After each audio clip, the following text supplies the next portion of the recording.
Hello, hello, hello. I am your Hi. host, Tracy Atsuka. Thank you so much for joining me here for episode number 262 of ADHD for Smartass Women.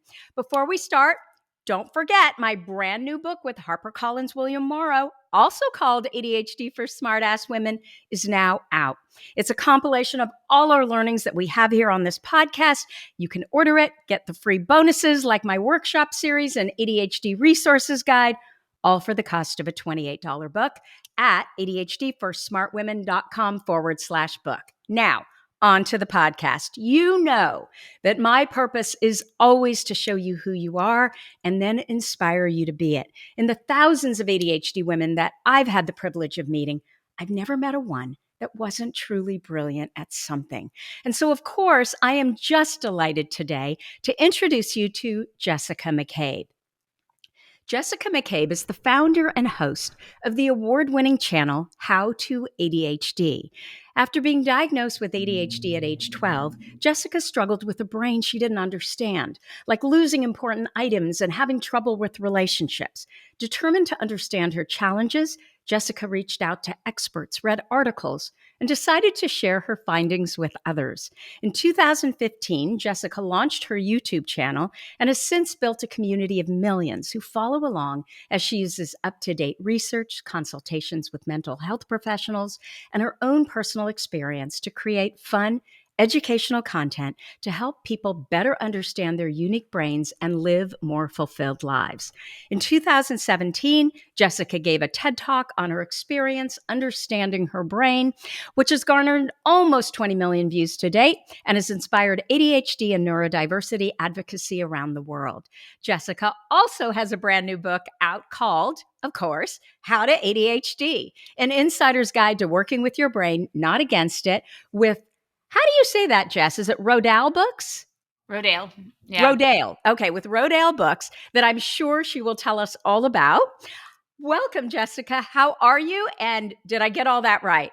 Thank you so much. Wow, you made me sound really impressive. I did all of those things. I don't remember that I did all of those I know. things, but yeah. Yeah, that pretty much covers it. Thank you. Yeah, you need to celebrate more, Jess, because you've done so much. And I just want, and I know, I mean, people are probably thinking, well, wait a minute, she's got a book coming out and she's got a book coming out. But you know what? The pie's always big enough. And I just want to tell you, I hope you're really proud of what you created, because it really is a doozy. I mean, there is so much that you've been through and there is so much that you've learned, and it's beautifully written and you pretty much bear it all.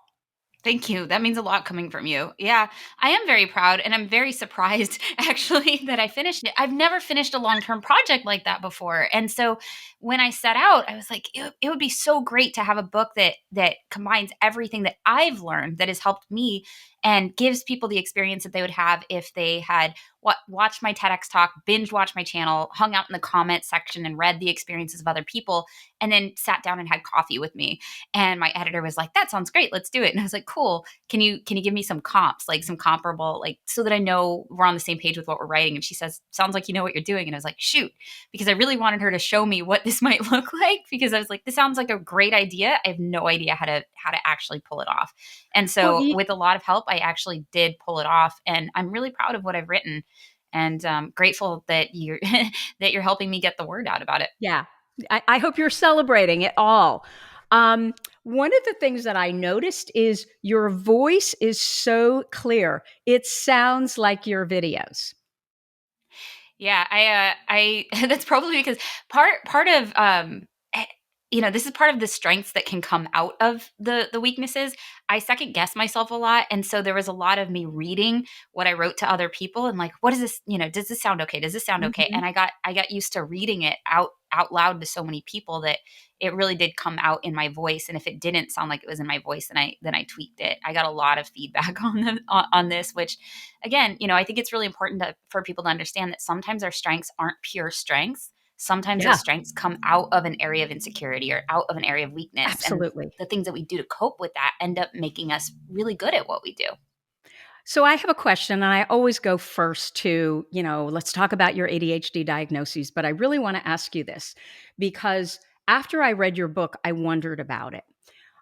Typically, what we find is you're either really good, talking to people on camera, the audio stuff, right? And I don't even know if that's called the audio stuff, but you know what I'm saying. Versus there's other people who are really good at the writing part. And one of the things, or the thing that you do that I've always been in awe of, is creating those videos. Not so much getting up there and speaking, because I can do a lot of that, but it's the technical stuff behind it and how you organize. Okay, we're going to talk about this, and then you include all the little prompts as you're going through it. Like, how do you do that? How did you know how to do it? Is that just a I natural talent? No, I had to. Again, I had to. So when I first started recording videos for the channel, I sat down and I spoke extemporaneously to camera. And then I went into the editing room and I tried to edit it, and it was a disaster. I was all over So the place. hard. Tangents everywhere. And so I was like, well, that's not going to work. So then I started going, okay, maybe if somebody asks me a question, I can stay a little bit more on topic. So I started, having prompts of like, this question, what is this thing? Why does it matter? Asking myself these questions. And then I would still try and speak extemporaneously. And that was better, but it was still not great. And so what I realized is I need to write scripts. I need to actually script it out. And so now I do vlogs and I can speak extemporaneously a little bit better. But at the time, everything that I put out on my channel was scripted because it was the only way I could stay on topic. It was the only way I could boil this information down in a way that, that wasn't meandering and all over the place.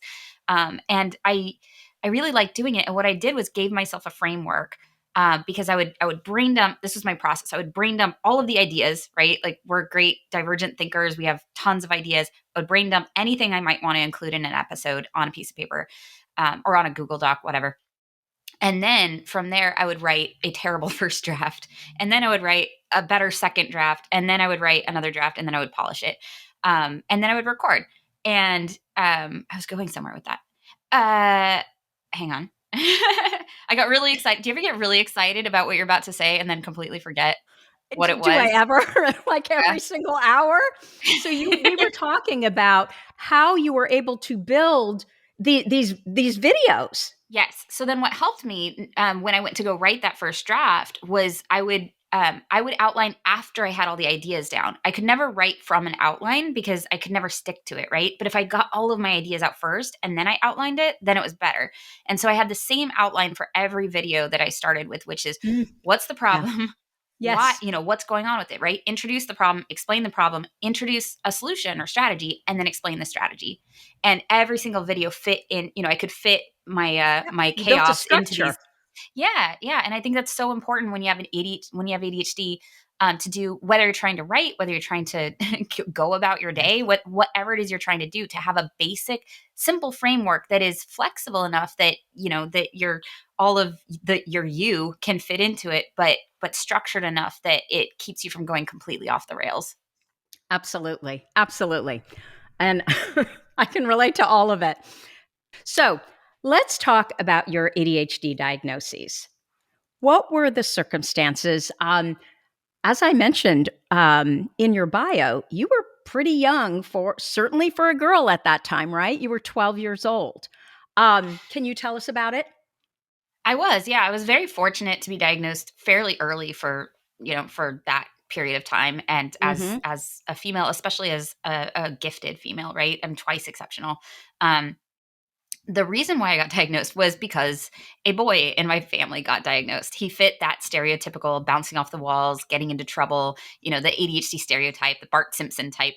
And he went to get diagnosed. My aunt took him to get diagnosed, and her doctor was very ahead of the times too, and looked at the kid, diagnosed him, really real quick, right? But then he looked at my aunt and he said, "Okay, let's talk about you." And she was like, "What about me?" And he ran her through the evaluation too, and it turned out she was diagnosed with ADD at the time. And I love this aunt. I always like had a huge, Yeah. bond to her. She was my favorite aunt. She loved books. I loved books. She was smart. I was smart. She was scattered. I was scattered. I really had a kinship with her. And at the time, my mom looked at me and was like, "You're a lot like your aunt. Maybe we should get you checked out." And Oh, so she took me to my pediatrician, and he asked her a few basic screening questions, and one of them was, how did she do in school? because that's what we look at, right? How did she do in school? And my mom, I was 12 at the time, so we really had elementary school to go off of. And then seventh grade, I'd completely fallen apart. But he said, "How did she do in elementary school?" And my mom said, "Great, she got straight A's. She's a gifted student." And he said, "She can't have ADHD. She's too smart." Of course. And my mom, who not only had this information that, ADHD is genetic and my aunt had it, I was a lot like my aunt. My mom recognized these things, but my mom was also a special education teacher. Ah, And so yeah. she knew a bit more than most too, and she knew how to advocate for her kids. And so she said, "Thank you for your opinion. I'd like to see a specialist." And so I went to a specialist, and they did a bunch of tests to rule out other things. I remember having like electrodes on my brain. They were checking for brain damage. They were checking for all these different things. And eventually, yeah, sure enough, I was diagnosed with ADD. And so, how did you feel when you were diagnosed? Was it something that you were ashamed of, or was it, "Ugh, I understand now," or there just wasn't enough information? And you talk about that in your book, huh? There wasn't enough information. All I Mhm. knew was all I knew was my aunt had been diagnosed with this thing. Now I was diagnosed with this thing. So I was like, yes, I got to join this cool club. I had so much trouble socially and fitting in, and I had just gotten transferred to a new school, and I didn't have a tether. I didn't have a sense of belonging. I didn't have a sense of who I was even at that point. And so this gave me that tether. This gave me that sense of belonging. Like, oh, my cool aunt has this thing. I have this thing. I'm Oh, in this cool club. Right. And, as far as I knew, it was just a matter of you get distracted. Right. And then there's this medication that helps you focus. Well, cool. I started taking that medication, and it was incredible. It was like night and day. oh, Like putting on glasses for the first time and realizing wow. I could focus and going, is this what it's like for everybody else? And suddenly my GPA, which I'd been struggling with in middle school because more demands on my executive function, right? I'm Mhm. expected to remember my locker combination. I'm expected to remember to bring my own books to class. And, there was a lot more demand on my executive function. And I also had a lot less support than I used to as well, because I was at a different school. The teachers didn't know me. There were bigger Yeah. class sizes now. And my mom was incapacitated at the time. She had gotten in a really bad accident with a drunk driver and wasn't able to Oh, do all of the things that she was used to doing to support me. And so I was really a mess. But I started taking that medication, and my GPA went up a full point without me doing anything differently. It was like the effort I was already putting in suddenly worked. So to me, there were no downsides, right? It was just like, oh, okay, like I have this cool thing that makes me special, like my aunt, and then I take this medication that helps with the one struggle that that I face, and problem solve, yeah. right? Like I thought that was the end of the story. Yeah. It was Yeah. not. Spoilers, it was So not. so, did you know any other girls that had ADHD? I didn't know anybody else who had ADHD. Oh. Maybe they did, but it wasn't something that was talked about at the time. Mhm. I thought it was this really, unique thing to me. That, yeah, okay, it like ran in my family, I guess, but I didn't know anybody else who had it. I didn't know anybody who talked about it. In retrospect, I probably gravitated toward other people who were neurodivergent, but I didn't know that at the time. But I wasn't ashamed of it. I would tell anybody like, oh yeah, I have ADD. I was diagnosed with this thing called ADD. Yeah, these are my meds. Like, was not a big deal to me. It was more like a personality trait or like a fun quirk, Mhm. I think, to Mhm. me at the time.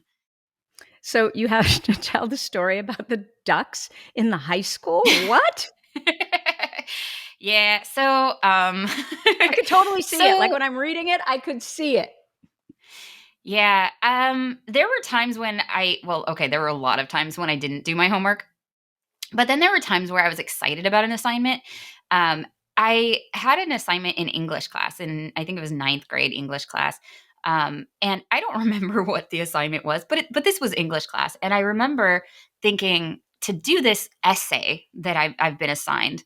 I need to raise some ducks. Like I need to go to a duck farm and buy some eggs, get an incubator, incubate these eggs, help these ducks hatch, teach them how to swim in my bathtub. Like I need to raise ducks so that I can write this paper. And you didn't live in the country. No, no, I did not live in the country. I was in the suburbs of LA.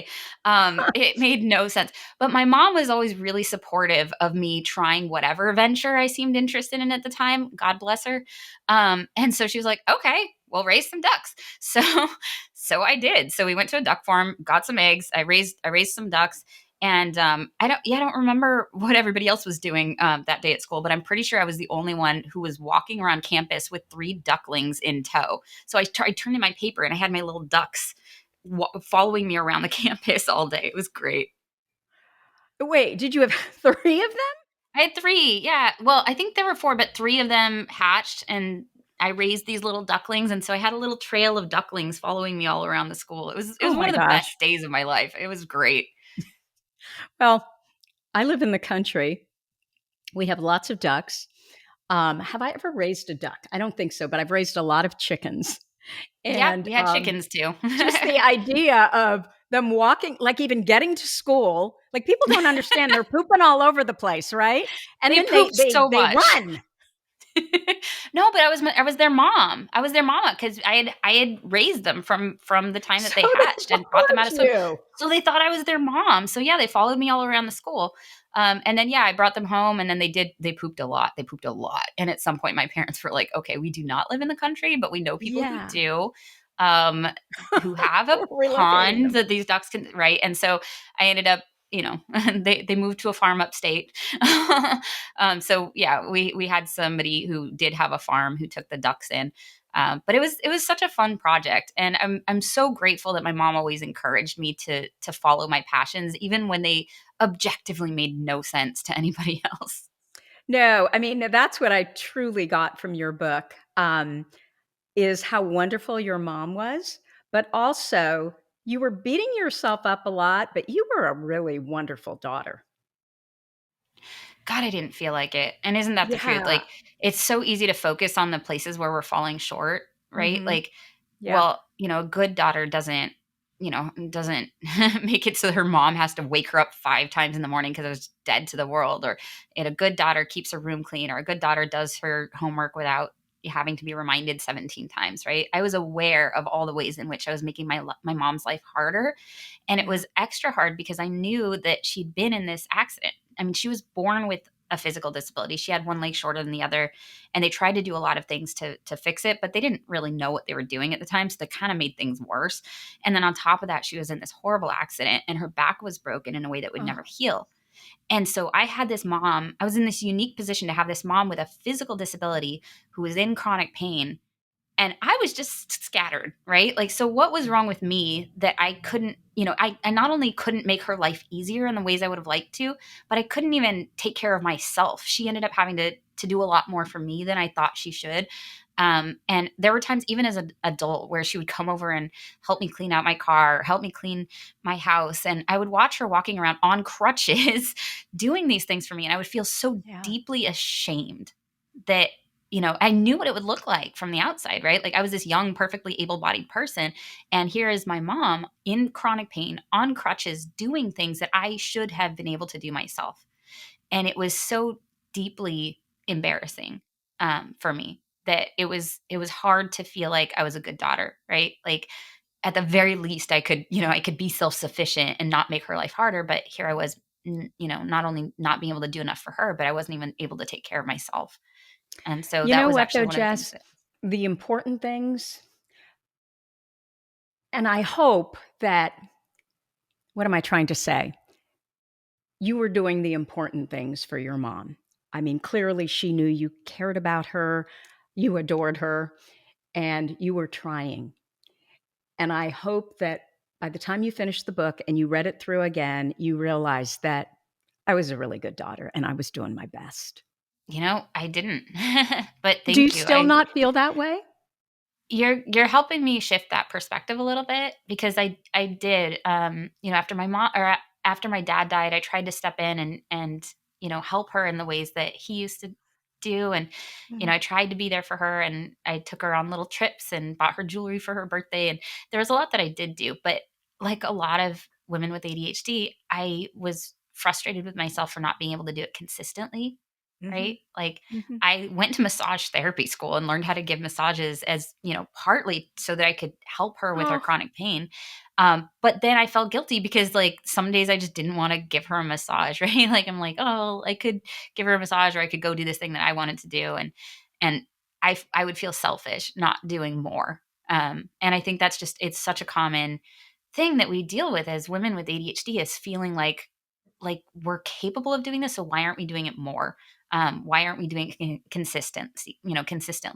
And it took me a long time to realize, and it's one of the most powerful things that I realized, is understanding that that inconsistency, that doesn't mean that we don't have ADHD. It doesn't mean that we don't struggle. It is the struggle, right? And if you Yeah. think of your ADHD as a disability, it is the disability. It's not that like, oh, I don't have a disability because like I'm perfectly capable of doing this sometimes. No, that is the struggle, right? That is the ADHD. It's that Do you think inconsistency. part of it, though, too, Jess, is the empathy? You know, we tend to have so much more empathy. And so you're constantly thinking about all these things you could have done instead of focusing on all the things you did do. And clearly, your mom loved you. She wanted to be around you. I mean, you went to massage school because you were worried about your mom, right?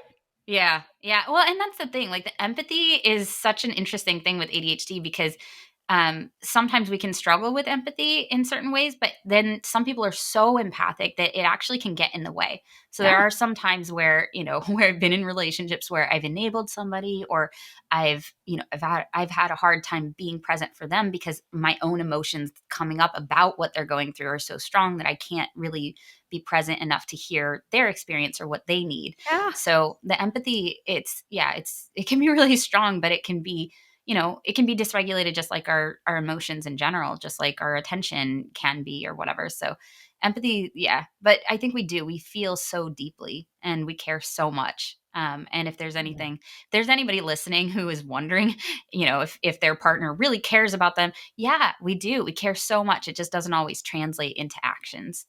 Yeah. Yeah.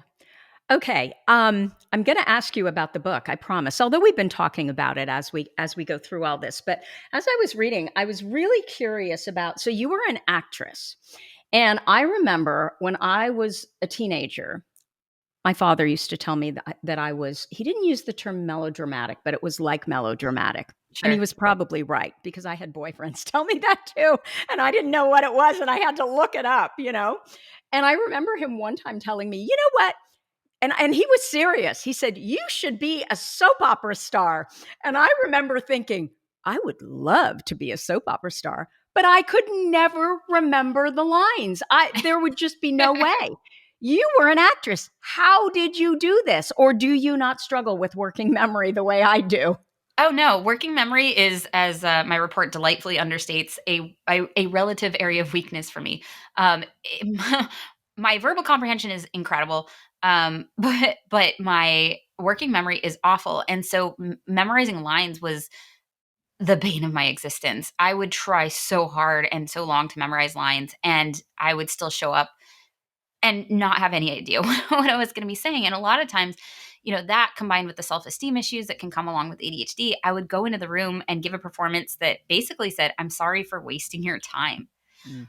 But I did get really good at cold reading. So glancing down at the script and looking up and Yeah. delivering lines, I got really good at that because I kind of had to.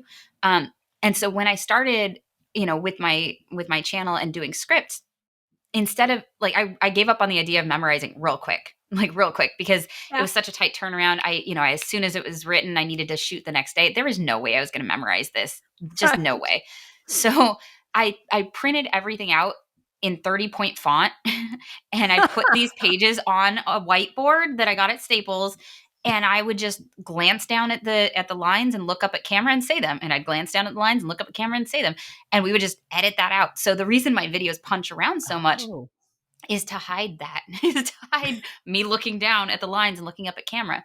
And I think that's one of the great things about people understanding that ADHD brains work differently now, is understanding that the way that we are going to accomplish the same results might look a little different Mhm. because we have to Mhm. navigate around these challenges, right? But we can lean into these strengths, many of which are because of the ADHD, but many of which we've developed as a result of having ADHD. I got so good at cold reading because I couldn't memorize lines. But now Absolutely. I'm really good at it, right? And so if when left to our own devices, I feel like we're really good at finding the ways to get the thing done. It's when we have Yeah. to do them in the way that other people expect us to that it becomes an issue. I I was recording a video. This was before ADHD. And I remember I had this young Stanford videographer. He had just graduated from Stanford and he was clearly brilliant, right? And he refused to let me use a teleprompter. And I told him, I am really good on a teleprompter. You won't even know I'm on a Yeah. teleprompter. He's like, no, it won't come across naturally or as natural. So what he made me do, and I don't know, I mean, he was like probably 23 years old. I'm not sure why I didn't just tell him, stop, I'm paying for this. We're doing it my way. But he would Yeah. read me a line and then I would have to read it back. And I couldn't even read one line back. Like I couldn't do it. And I was so embarrassed and mortified and then really irritated because I'm like, I paid for this. I'm going to do it my way. And so the video came back and you could just tell where he had to do all this cutting because I was so bad versus if you give me a teleprompter, I'm totally comfortable and I'm great. But Hmm. you're right. It's because we're not doing it their way, right? Then we feel like, oh, we're cheating. Yeah. Yeah. And it's, to me, it's the difference between like if you have a PC or a Mac computer and Yep. somebody's I giving say you the that. manual for a PC and they're like, use these commands. And you're like, Mm-hmm. those don't work for my system. Well, but that's how you do it. And if you do this other thing, then it's not going to work. Well, okay, but you're on a different system than I am. So on my system, this Yeah. is how it works. Right. And I wish that people would trust us a little bit more and try it our way first. If you tried the teleprompter and it wasn't working, then okay, try something else. But if you know what's going to work Right. for you, I wish people would believe Yeah. that. Don't get talked out of it by some pissy little, 23-year-old Stanford. I think he was an MBA. So, Yeah. but he Also, was I think you sure would he be knew how to do amazing. it. I think you would be amazing on a soap opera. I'm just going to put it out there. Like, I think I would watch that soap opera so hard. Oh my God, you're so cute. What I want to say though, too, is, when we talk about ADHD and trauma, I am sorry, but being an actress and struggling with all these things is trauma alone. Like, I can't even imagine, you've got to show up at a moment's notice. You're supposed to always look good. They're talking about how you physically look. Your memory, like, is bad. I just can't even imagine a worse trauma than that. It was a bad fit. Now in retrospect, the one aspect that was a good fit, and I think you kind of touched on it with the soap opera star thing and the melodramatic is we do Yeah. feel things so deeply, and we can be so present and in the moment and good at connecting with other people that there were some incredible performances sometimes that people Yeah. could get out of me because I could feel so deeply and I'm used to being vulnerable and and there is something unique about me that I bring to the table. But yeah, the having to sit still or stand still and memorize your lines and look a certain way and be a certain way, it was really interesting because I was getting it from both sides. I was getting from society, this is what you're supposed to be like. You're supposed to show up on time and be neurotypical, meet these neurotypical standards, Mhm. be consistent, in the workplace, be consistent, show up on time, be professional, meaning don't have feelings or don't show them. And then on the flip side, it was okay, but as an actress, you have to look this certain way. You have to be this certain way. You have to fit into this box. So I was trying to cram myself into two boxes that I really, really didn't fit in. And that there was some trauma around that. And I developed disordered eating because it was I would get yelled at for eating a bagel. And then the stress of having to memorize my lines and having to be a certain weight and having to look a certain way, it was really stressful. And the only thing that I knew to do to cope with my stress was to eat. And so the more, berated I was for these things, the more I would like secretly like binge essentially. And then I Yeah. would have to diet and go to extreme lengths with my exercise and stuff to try and combat that. And it was really tough, and it took me a long time to undo some of these messages of this is what you're supposed to look like, this is how you're supposed to be in the world, and start to figure out who I was on my own. Because from a pretty early age, I was taught that who I was and how I was wrong, but that I had potential, right? Like I had the potential to be what everyone else wanted me to be, and it was this close all the time, and I just couldn't get there. It was Yeah. really tough. Yeah, and I think that's a big one, right? That unexplained underachievement. And it may be that people from the outside look at you and think, oh my God, she's all together, she's perfect. But it can also be what you're telling yourself in your head that it's just never good enough because of exactly what you said. You never know when that reliable brain is going to show up and when it's not. Yeah. Yeah. So Yeah, exactly. No, exactly. And Okay, the so I closest wanted I got. Oh yeah, go ahead. yeah. No, no, go ahead. Oh, We'll so just the closest I got to being really successful as an actress, I did get my SAG card. I was in the union, um, and do I you still had get top health insurance agents. from them? I understand that the health insurance, being part of that, union is amazing. Only if you work. If you get enough jobs. It's not just being in the union, you have to work regularly to A be able to certain amount of qualify for that time? health insurance. Yeah, you have to do a get a certain amount of jobs, make a certain amount of money every year to qualify for the Are health you insurance, and I sure? never. Because I just heard, I can't remember his name, but one of these news people, and he was saying he was in one thing. He was in West Wing, and now he doesn't take his MSNBC health insurance because the SAG insurance is so good. Are you sure? Was he a regular on that show? Because then his No, residuals might be yeah. high enough. No? You know who it was? It was Lawrence O'Donnell. I mean, I can look into it. It was that way at the time. If I should be getting free health I insurance and know. good health insurance, I should look into this. But in true ADHD fashion, I don't remember the last time I paid my dues because I stopped audition. You know what I mean? Right. Like, I so many times in my life I put so much effort and energy into something, and then I just didn't keep up with it. So like, I didn't finish my massage school training. I didn't. I am in the union, but I haven't paid my dues in I don't know how long. So I don't know if I've been kicked out, like, and I'm afraid to look. There's so many things where I just put so much effort into something and then kind of abandoned it. So I'll look into that. It's probably because it was the wrong thing versus look at what you've done with How to ADHD, right? It was just everything lined up. And I'm sure all your past experiences kind of helped you get there. It did, and that's what I try to tell people a lot of the time. Like, it can feel like a waste of time because you try this and then that doesn't work out, and you try Yeah. this and that doesn't work out. But what ends up happening is you end up being this kind of bumblebee. Like, you go from flower to flower Yeah. pollinating, and then you come back, and it's this really valuable thing. You have all of these different experiences from all of these different ventures that failed ventures, right? But but all of those shape what you have to bring to the venture you're currently Yes. doing, and I think it's so valuable. If I hadn't taken all those acting classes, I wouldn't be as good on camera. I wouldn't know how to cold read. I wouldn't be as good with a teleprompter. If I hadn't waited tables so much, I wouldn't know what it's like to serve people and to make sure that I can attend to their needs and be really perceptive to even the things that they're not saying that they need. And I love that I have this kind of server or servant mentality when it comes to serving my community. It's not about me, it's what am I bringing to my community and what do they need. There were so many things that I did that helped me. Even the massage therapy stuff, like, I am so much more mindful than I used to be because I am very present in my body, and I am present with when I'm connecting with other people. All of these things were valuable. So I really encourage people to recognize, like, if you feel like you wasted your time, I don't think anything is a waste of time, really, because you're Yeah. developing skills that you may use in really unexpected and unique ways in the future. I couldn't agree more. So, Jess, you're going to have a baby. Mm, I keep forgetting about that.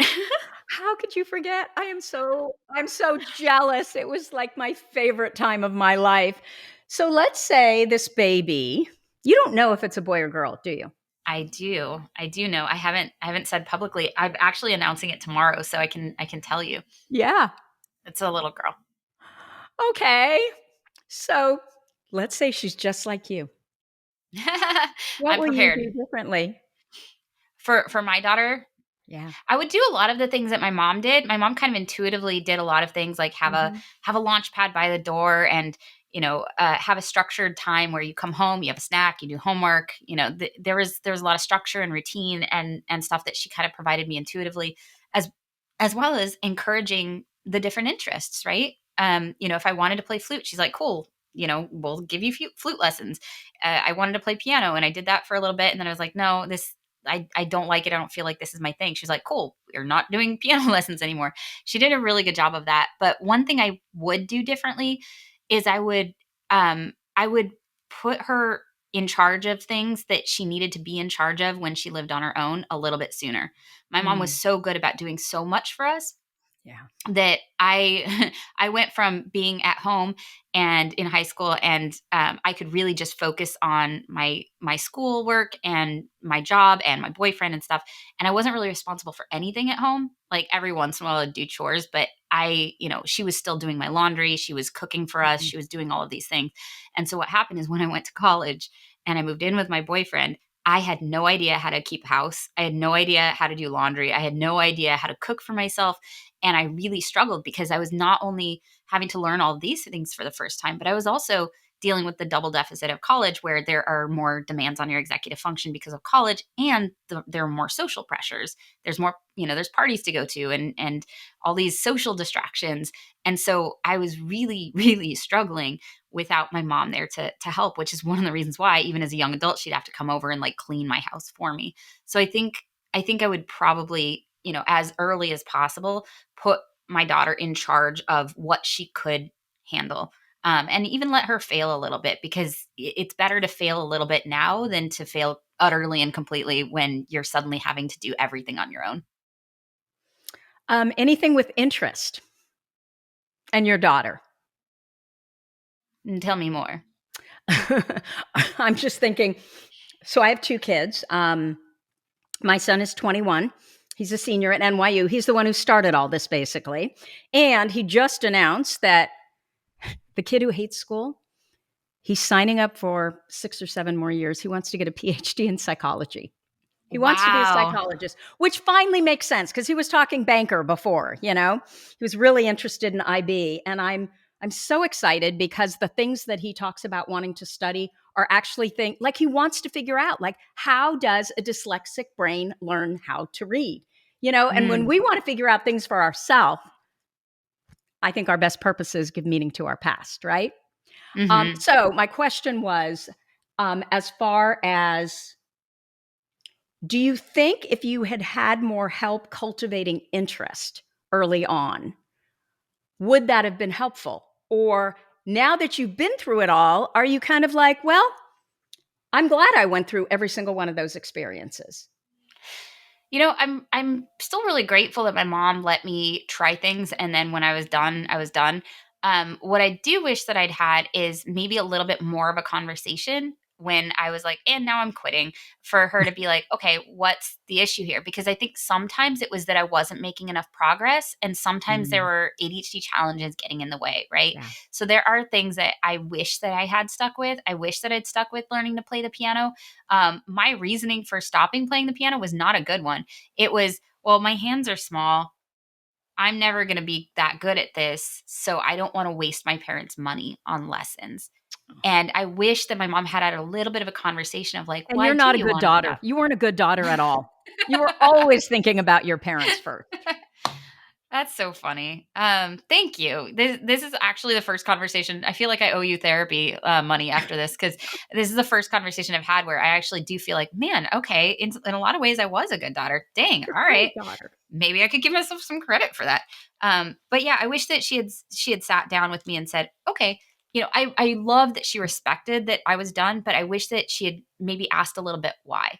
Mm. Because if I had told her, well, because my hands are small, I was in third grade at the time. Okay, like of course my hands were small, but I was like, because my hands were small and I didn't want to waste my parents' money on Okay, something I Jess, can wasn't I going to be just good at. stop you? I took piano lessons I was terrible at it. I wouldn't cut my fingernails was the problem. So I, what was I just going to say? Something about, I was probably 13 when I stopped piano. The whole family played all the string instruments. I had Tiger Mom, Tiger Dad. Got up at 6 in the morning, had to practice for an hour, no credit. If you didn't practice, you weren't allowed to go play or do fun stuff. So we got up at 6 in the morning and practiced. So I was 13 when I stopped. Never once did I even realize that if you have big hands, like, concert pianists tend to have big hands, but you were like, how old? And you already knew that, oh, hand size is important you were probably Googling. Google was not a thing yet, but Okay. How did you but know that? I have no idea. I may have just watched, what my piano teacher could do, and I noticed that their hands were bigger than my hands, and I realized like I couldn't stretch the same. I don't know, but I knew that I wasn't gonna be good. And I think, part of it was that I had small hands, but a part of it was I had trouble practicing. Practicing Yeah. was boring. It was Me so too. boring. Oh my God, it's so boring. So so I didn't want to waste my parents' money. But I wish that she had asked me about that, because at the time I think we were okay. I think I was worried about things that I didn't have to Yeah. actually worry about. Yeah. And something that I would tell my daughter now is, you can, if it's something you enjoy doing, you don't have to be great at it. You can just do something so that when you're an adult, you have hobbies that you love doing, and you don't have to make money off of them. You don't have to be amazing. You don't have to be the best in the world at something for it to be valuable to you, for it to be worth doing for you. And I think that's something that I always struggled with, is doing things for me. It always had to have a purpose, and part of that is the gifted kid mentality of like, oh, well, if you can't be the best at the spelling bee, Yeah. don't sign up, right? Like, you Yeah. have to be the best. You have to achieve, you have to win, you have to be productive, you have to, it's all for other people. I need to impress other people. I need to prove myself to other people. And now at, 41 years old, I'm learning, oh, there can be things that are just for you. Like, there can be things that you love doing. Tennis was one of them for me. I'm never going to be amazing at tennis, but I have so much fun just hitting the ball around. And I can just show up and enjoy doing that without having to worry about being good at it. Yeah. Absolutely. Um, I just want to say you are embarking on what I hope will be the funnest part of your life. And if it's not, it's because you're trying too hard. Just have fun. Ultimately, all kids need are parents who love them, right? They walk into the room and you light up because they're there, and all the other stuff doesn't matter. So I'm so envious. I would love to go back there. And of course, my memory is so bad that I can't remember. Like, I Yeah, literally, people say, oh, cherish every day because it goes by so fast. No, really do that, because it sounds like your brain and my brain work in a similar manner. it does. Literally, Yeah. you will wake up one day and they're gone. And you're, wait, how was that 18 years? Like, it just goes by so fast. And you Aw. don't Well, remember all the little things in between, right? And then when I go to the photo albums, it doesn't make me happy. I get sad because it was so much fun. And I don't think I'm aw. ever going to be able to recreate that. Dogs are just not the same. They're not. But anytime you want to visit, I'm probably going to need help. My gosh, I I just I love babies, and I don't know that I'm going to have any grandkids for a long time, so that's not going to happen either. So I will. I know people just think that woman's scary. Get her away from my kid. But I'll go see a kid, and I'll like, can I hold her? And they're like, I don't even know you. That's But really it's sweet, just but to that get. that makes me feel so much better, because it's one of the things that I'm anxious about is I have trouble managing my own life. So what happens when you have a kid, and how much more anxiety inducing is that now you're not only responsible for your own executive function but for a child. It's a little scary. And the role model that I had, my mom didn't have ADHD. My mom was neurotypical. And so I'm holding myself to this standard that I can't probably reasonably reach, right? And I have to accept that I'm going to bring different things to my child's life than my mom was able to bring to mine. But it's really nice to hear from somebody who's been there that it was a wonderful time for you. Ah, So, it's all about positive emotion. And you may be a sandbox mom, actually, when I think about you and, what I've read about you in your book. I was not. what's a And, sandbox mom? the kind of mom who will literally just sit in the sandbox and, Oh and yeah, no, play I'm with totally a her sandbox kids. mom. I will totally sit in the. You know why? Because part of it is like I miss being a kid. It was so Yeah. fun. It was so Yeah. fun. I want to revisit my own childhood. That sounds amazing. And I'm going to be teaching my kid about emotions, and I'm going to be like, oh right, yeah, we should pay attention to our emotions. I feel like I'm Yeah. going to kind of like go through my own childhood with Yes. my And child. that's exactly what happens. That's exactly what happens. And it sounds like you had such a lovely relationship with your own mother that Mhm. you'll do the same thing with your daughter. I am absolutely certain of it. Just don't beat yourself up for those things that you don't do well. I mean, as I was starting to say, I all my friends were stay-at-home moms. I Oh, couldn't possibly just stay home. It just and no dissing anybody who does. You need to do what works for you, but that was just not me. And so I would kind of flit in and flit out. And I guess I was supposed to feel guilty because, women, this is women's work and we're supposed to be doing it. But I just realized that, as long as my kids were happy And as long as they knew how much I cared about them, all the other stuff didn't matter. And so, I mean, there were times when Jess, I would literally,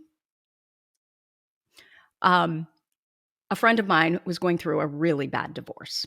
I mean, so bad that her ex had, I mean, family had a divorce attorney, he had a divorce attorney. Like I'm saying it so low, like then nobody will hear, right? As you're about Because to they put it had out to so much millions of money. people. Yeah. And so what she ended up doing was she called me. She was in, this divorce proceeding with all the lawyers there. And, they were trying to prove that she was an unfit mother. And she said to me, could you go pick up my kids? Because my son and her boys were really good friends. And I'm like, yes. So it was an hour and I'm doing my work, before I had to pick her up. It was an hour. And I get into the car and I pull up to the line and I see her boys and I think, oh my God. And they're with Marcus, my son. Oh my gosh, I love those boys. They're such great boys. Marcus gets in the car. They didn't know they were supposed to come with me. I wave at them and I drive away. Like there are so many times, and I know, and you can imagine then, the divorce lawyers got involved, and this was another indicator of what a bad mother she Oh is. The no. kids are there. It was just stuff like that. And I would forget I have kids sometimes.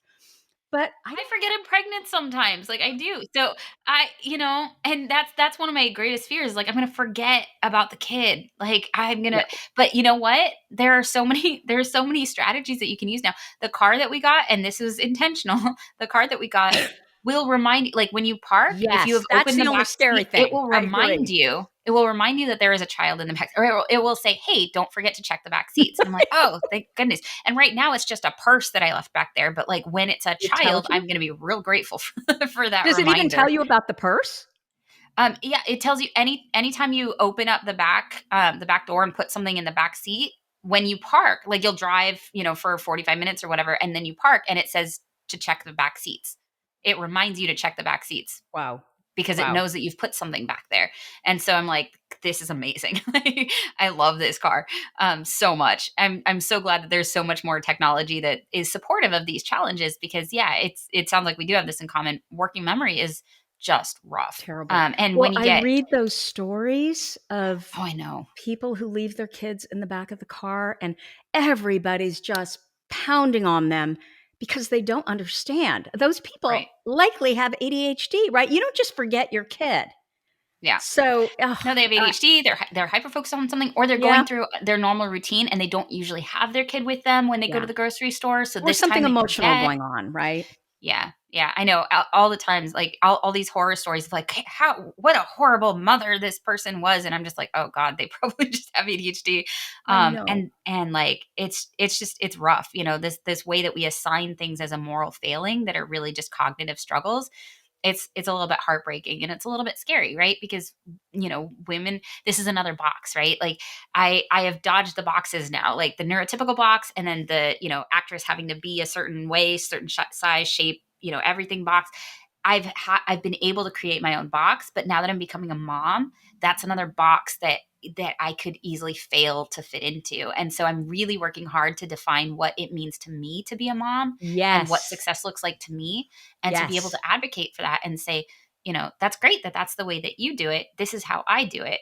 These are my values, because if we don't define our own values, then we are, it's just superimposed on us what the Right. what society's values are, what it looks like.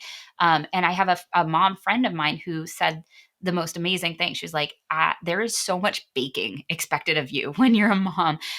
For some reason, like, Do bake you not sales and like that. to bake? I actually do like to bake, but I like the concept of what she's saying. She's like, I just told people I don't bake. I'm happy to bring plates and forks and spoons to every party, but I am not going to bake. And she was like, that is my boundary, right? I'm not going to bake. You can expect this. So for me, I'm actually super excited to be like, sorry, I can't work today. I gotta bake a cake for my kids' class. Like I'm super happy to do that.